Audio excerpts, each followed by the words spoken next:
we're going to explain what a for loop is and what it does. We're using MATLAB, but you can use any programming language. The idea is basically the same thing. So here we have a problem. We have our variables here. We have our index, our for instruction. We're telling the program what to do from here to here, and we're ending the loop right here. And we're asking, give us the value of b after you do the for loop. So how this works is basically, first to explain what a loop is basically, you can imagine that you are going, let's say, in a road, and you're basically gonna go through a rotunda or loop, and then you come out of that rotunda or loop, and then you go into another, you go through another loop, you come out of here, and you go, let's say, through another loop. You can have one loop, you can have two, you can have three, you can have as many as you want. But let's say that you're coming with your car, and as you go through the rotunda, when you go in, you have 4 apples with you. So when you go in, you have 4 apples, and while you're going through this rotunda, you pick up 2 more apples. And so when you come out of this loop, you end up with 6 apples. So now that you have 6 apples, you go into the next loop, and with 6 apples, you no longer have 4, you have now 6. So you're going into the second loop with 6 apples. And let's say you pick up 2 more apples in the second loop.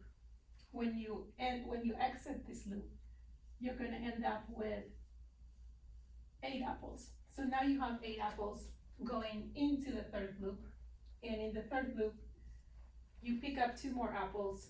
So when you come out of the third loop, you're going to end up with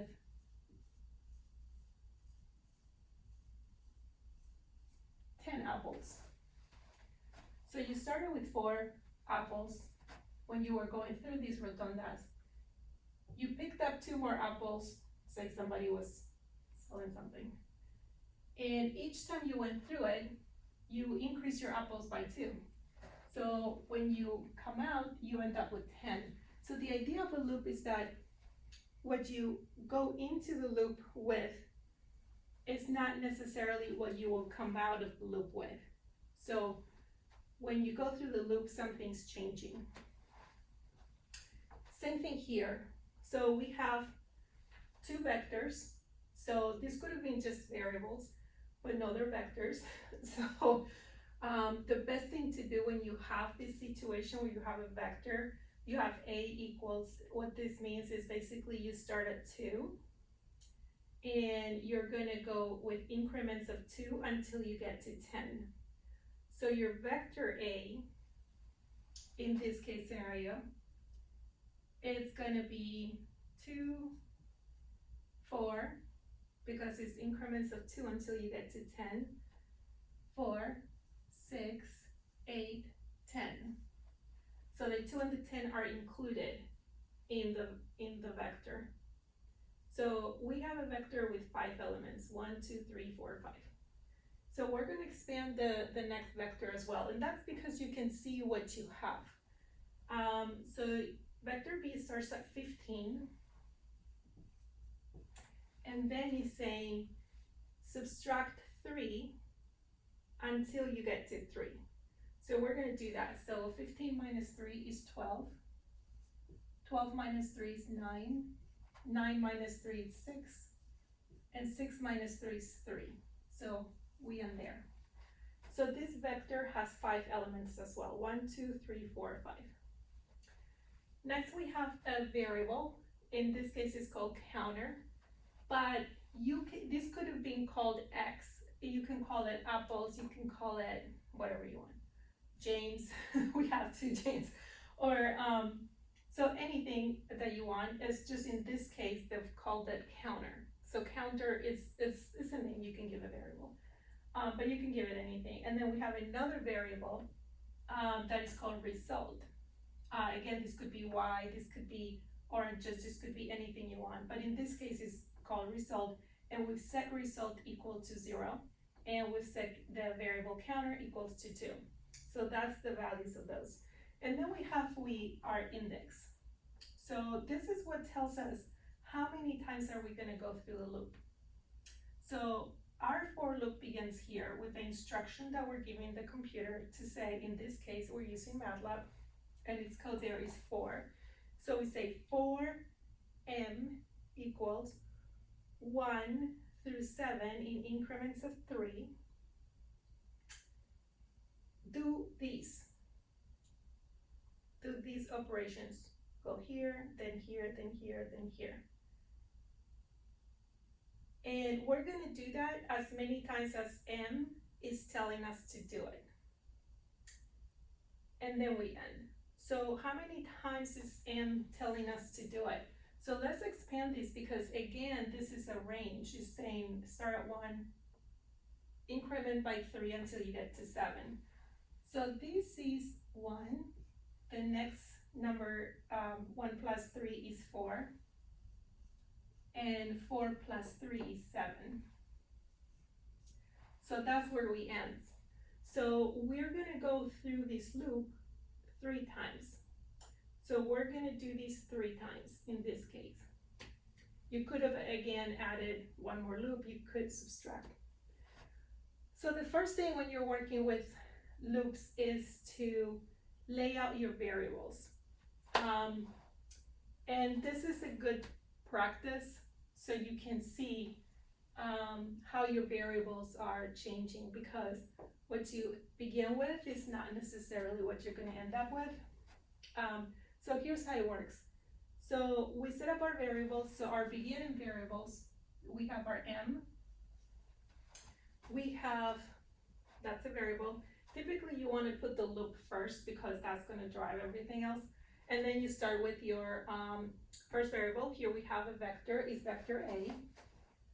So here we're going to have the values of vector A. Vector B is going to be here. Then we have counter, and then we have result. So here we're going to have counter, and then we're going to have result.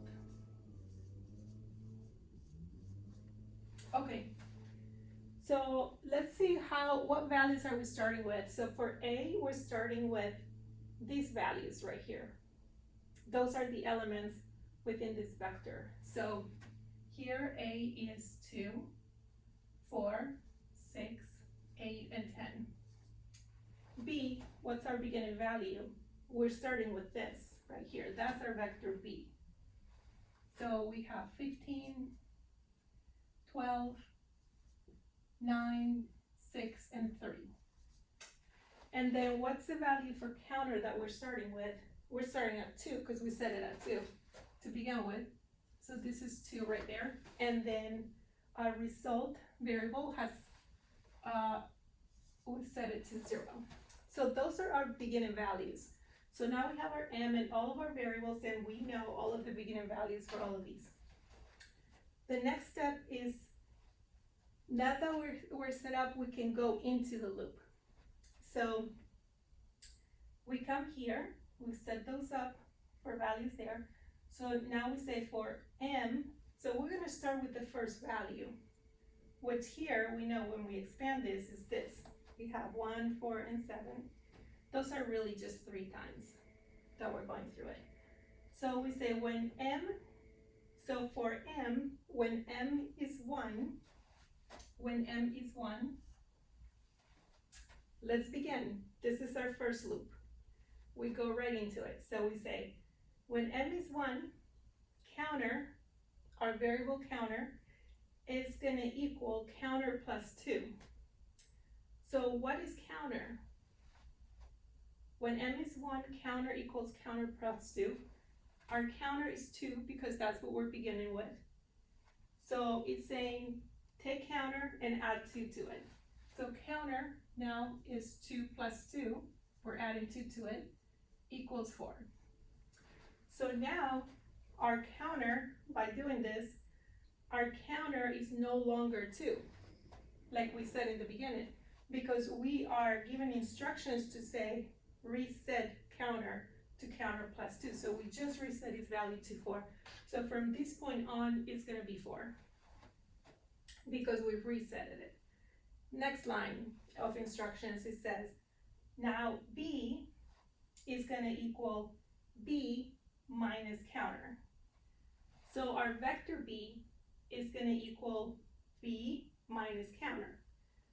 Counter right now is 4. Our vector values are these. So what it means is that subtract 4 from each one of these elements in the vector. So we're going to subtract 4 from 15. That's going to be 11. This is going to be 8. This is going to be 5. This is going to be 1. And this is going to be negative.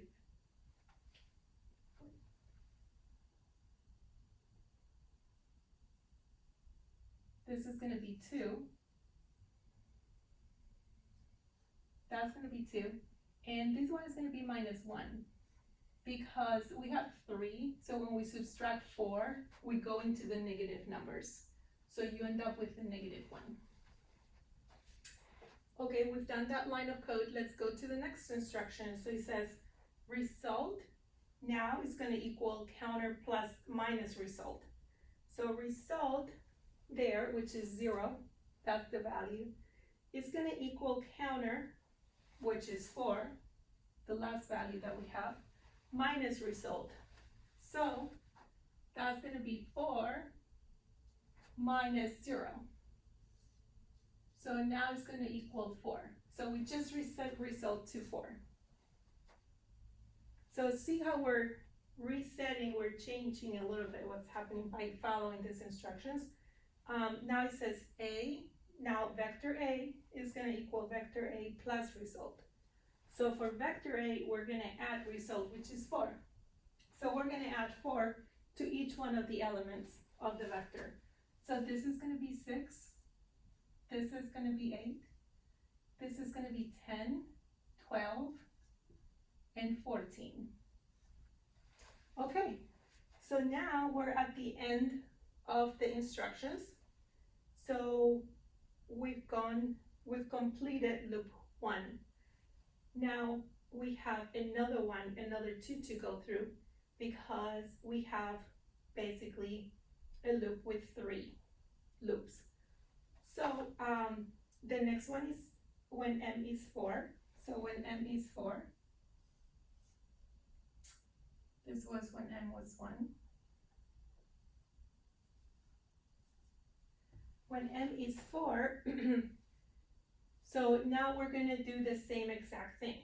Only now we know we have new values for each variable. So we have these for A, this is B, counter is 4, result is 4.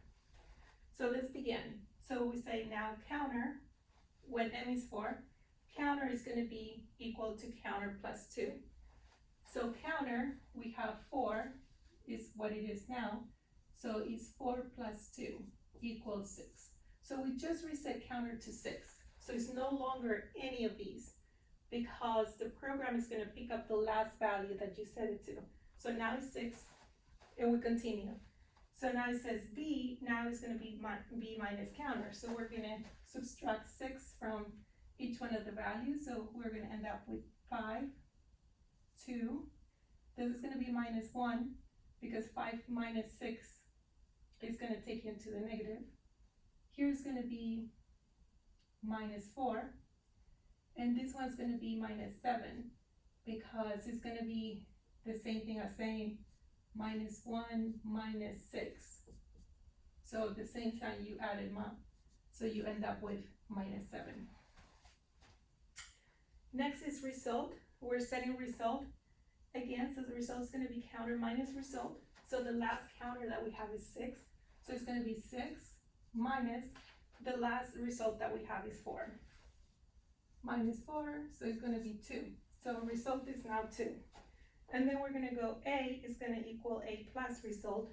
So A, we're going to add to each vector 2. So it's going to be to each element. Sorry, this is one vector, that's each element. So we're gonna add 2, so that's gonna be 8, 10, 12, 14, 14 plus 2 is 16.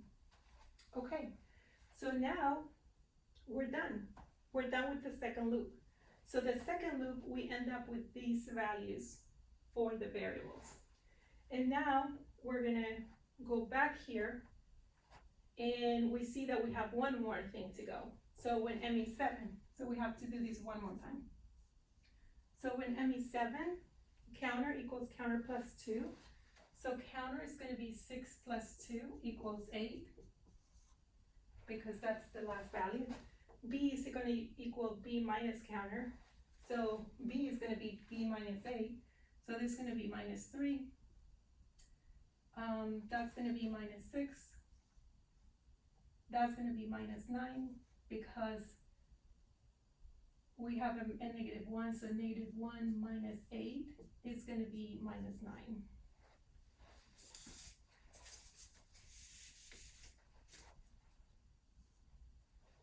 Minus 4 minus 8 is gonna be minus 12.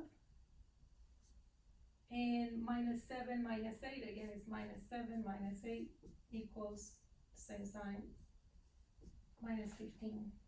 Minus 15, right there. Next says result is gonna equal counter minus result.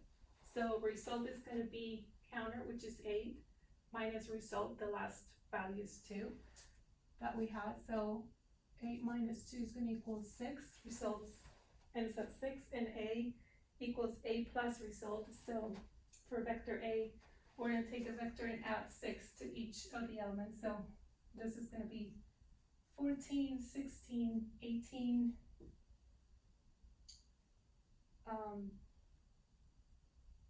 we're adding 6 to each of the elements. That's gonna be 20, and that's gonna be 22. Okay, so now we're done with the third loop. And now we're gonna go back up here and go again and see, hey, 1, 4, 7, there's nothing more after. We are done. That was the last loop. So we end. That's the end of the loop. Now we're asking the computer to give us the value of B. We're saying, after you do all of these, give me B. What is B? After all of this is done. So B, the last value of B that we had, is this one right here.